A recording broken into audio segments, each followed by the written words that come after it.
આપણો દેશ છે એ આધ્યાત્મિક દેશ છે. ભગવાન રામ, ભગવાન કૃષ્ણ, બધા મહાન અવતારો, મહાન આચાર્યો ભક્તિ સંપ્રદાયમાં, અદ્વૈતમાં શંકરાચાર્ય વગેરે થઈ ગયા છે. જૈન સંપ્રદાય છે, ક્રિશ્ચન સંપ્રદાય છે, આપણો ખ્રિસ્તી સંપ્રદાય, આપણું શીખ સંપ્રદાય છે, સ્વામિનારાયણ સંપ્રદાય, જૈન સંપ્રદાય છે. આપણા ઘણા ઘણા બધા ધર્મો છે. અને એ ધર્મોની અંદરના મહાન પુરુષો આવીને આપણને આધ્યાત્મિક વાત આપી છે. દરેકે પોતપોતાની ત્યાં આધ્યાત્મિક જેને શ્રદ્ધા બેસી છે અને આધ્યાત્મિક વાતો આપી છે કે જેનાથી આપણો ઉત્કર્ષ થઈ શકે. આપણે બાહ્ય વિકાસ બધો કર્યો આજે, ટેકનિક એવી ગોતી, વિજ્ઞાન એવું વધી ગયું, ચંદ્ર સુધી પહોંચી ગયા છે, પણ ધરતી ઉપર ચાલવાની ખબર નથી પડતી હજુ આપણને. એ આપણે હજુ શીખ્યા નથી. બાકી બધું શીખ્યા વિજ્ઞાની રસ્તે. બીજાને કેમ મારી નાખવા એ પણ શીખી ગયા. બોમ્બ એવા ગોત્યા કે માણસ મારવાને માટેનો, કે માણસ કેમ મરી જાય અને મારી સત્તા કેમ વધારે થાય એ ઉપર આપણે સંશોધન થયા, કરોડો રૂપિયા ખર્ચીને ગયા. અને આપણી સંસ્કૃતિ શું કહે છે? માણસ મારવાની નહીં, માણસના ઉદ્ધારની વાત છે. તમે જીવો અને બીજાને જીવવા દો, કોઈની હિંસા ન, કોઈને દુઃખ, કોઈને ત્રાસ ના આપો. દયાનો ભાવ આપણે છે, દરેક ઉપર દયા પણ રાખવાની. કોઈ જીવ પ્રાણી માત્ર હિંસા ન થાય. આપણી સંસ્કૃતિ છે, તમે જીવો, બીજા જીવે. તમે સુખી થાવ, બીજાને સુખી કરો. પણ પશ્ચિમની આ ભૂમિની અંદર આવું બધું આજે થયું, સંશોધન એટલું બધું થયું કે માણસને કેમ કરીને જલ્દી મારી નખાય. અહીં પુશ બટન દબાવે એટલે સામાનનો નિકાલ થઈ જાય. આખી દુનિયાને નાશ કરી શકવા માટેની આજે એમની પાસે ઘણી શક્તિ છે. હવે એ બધું કરીને શું કર્યું? મારવાનું જ કર્યું કે તો એનાથી શું ફાયદો થયો? આપણી સંસ્કૃતિ આ જાતની છે કે તમે સહનશીલતાની વાત કરીને કોઈ સહન કરો, બીજાને માટે સહન કરો. તમે દુઃખ થાઓ પણ બીજાને સુખ કરો, બીજાને સારું થતું એવું તમે કરો. અને એ રીતે આપણે સુખી થવાય. આપણે સુખી બધા જ આપણી સત્તા આપણે પોતાની કરવાની છે, પછી આપણને બધા પૈસા આપણી પાસે ઢગલો કરવા જઈએ તો આપણે કઈ સુખી રહે? ચોર આવે, બીજા આવે, ભૂખ્યા આવે, દુઃખે આવે, બીજા આવે, મારી પડે. કારણ કે બધાને વહેંચાતું જાય તો સુખી રહેવાય ને.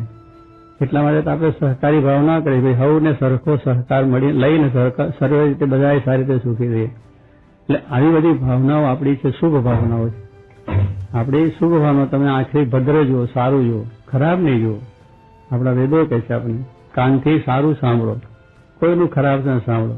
ખરાબ સાંભળવાથી શું થાય? આપણને કઈ એમાંથી પ્રાપ્તિ ના થાય. તમે સારું સાંભળો, તમને સારા વિચાર આવે, સારું કરવાનું મન થાય. સારું જુઓ તો સારું કરવાનું મન થાય. આહાર શુદ્ધિની પણ આપણે બધી વાતો કરી. એટલે સંયમ નિયમના પાઠ આપણને પહેલા ગળથુથીમાં શિક્ષણમાં ગુરુકુળોની અંદર અપાતા. ઋષિના આશ્રમની અંદર પહેલું સંયમ, અને એ સંયમના પાઠો શીખીને તૈયાર થયેલા છોકરા એમાં બધી રીતના હતા. એ એન્જિનિયરો હતા અને બધી રીતના જે તમે ડિગ્રી ડોક્ટરી કહો છો, બીજી કહો છો, વિજ્ઞાન કહો છો, બધી જાતનું ભણ્યા હતા અને તૈયાર થઈને આ દેશની અંદર કરતા હતા. જે લક્ષ્મણજી કે આપણે જુઓ છો કે આપણી કઈ કોલેજની ડિગ્રીમાં ગયા હતા, પણ એને પાઠ આ મળ્યો તો ત્યાં ગુરુના આશ્રમની અંદર એ ભણતા હતા ને આશ્રમમાં, વશિષ્ઠના આશ્રમની અંદર. ત્યાંથી આ સંયમના પાઠ કે સીતા સાથે રહે છે છતાં સીતાનું મુખ જોવામાં કોઈ દાડો વિચાર નથી કર્યો. આસક્તિપૂર્વક નહીં. આ તો ગામમાં કોઈ આવ્યું હોય કંઈક આપણે ખબર પડે કે આ ગામમાં કોકના ઘેર એના કંઈક આયા બૈરામ, તમારે શું લેવા દેવા છે? આપણા ગામની આવેલા હતી એને બધાને ખબર પડી જાય કે ગામમાં છે, એટલે ત્યાંથી આવ્યું છે ને કોનું છે શું બધી ખબર છે. અરે તમારે કઈ લેવા દેવા છે? અમારે એક વાત મારા સ્વામિનારાયણ વખતમાં છે, બોટાદના શિવલાલ શેઠ હતા, બહુ મોટા વેપારી હતા અને સારી રીતે ઉદ્યોગ વેપાર બધી સમાજમાં બહુ આગળ હતા.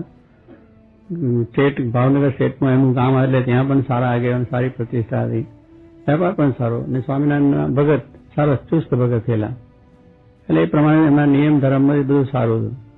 પણ વેપાર કરે એટલે સવારે ઉઠે તો 2-3 કલાક ધ્યાન કરે, ભજન કરે, વાંચન કરે, પછી દુકાને જાય, દુકાનનો વેપાર કરે, બધું જ કરે. સાંજે આવે એટલે બધા મંદિર જઈને કથા વાર્તા કરી ધીમ કરી પછી પાછા સુઈ જાય. હવે જયારે જમવા બેસે ત્યારે દ્રષ્ટિ એમની નીચે, બજારમાં ચાલે ને તો નીચે દ્રષ્ટિ જાય કે આજુબાજુ કંઈ જોવાનું નહીં, ચિત્ર જોવું, ગામમાં ભજન કરતા કરતા દુકાને જાય, દુકાનનો વેપાર કરતા ભજન કરતા પાછા આવે.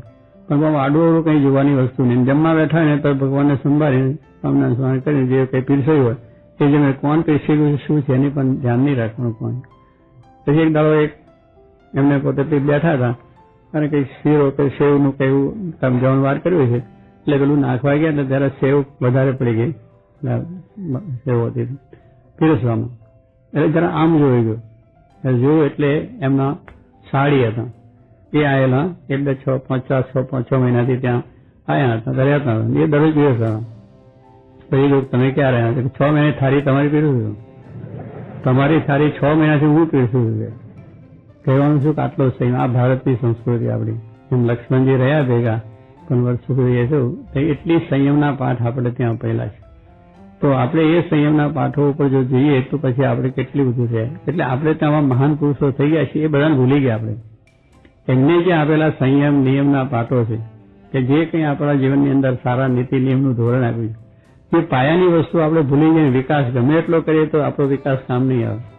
એ વિકાસનું પરિણામ આવશે પોતાનું જ કરવાનું આવે કે મારો વિકાસ થાય, પછી તમે મરો કે જીવો એનું કાંઈ જરૂર નથી.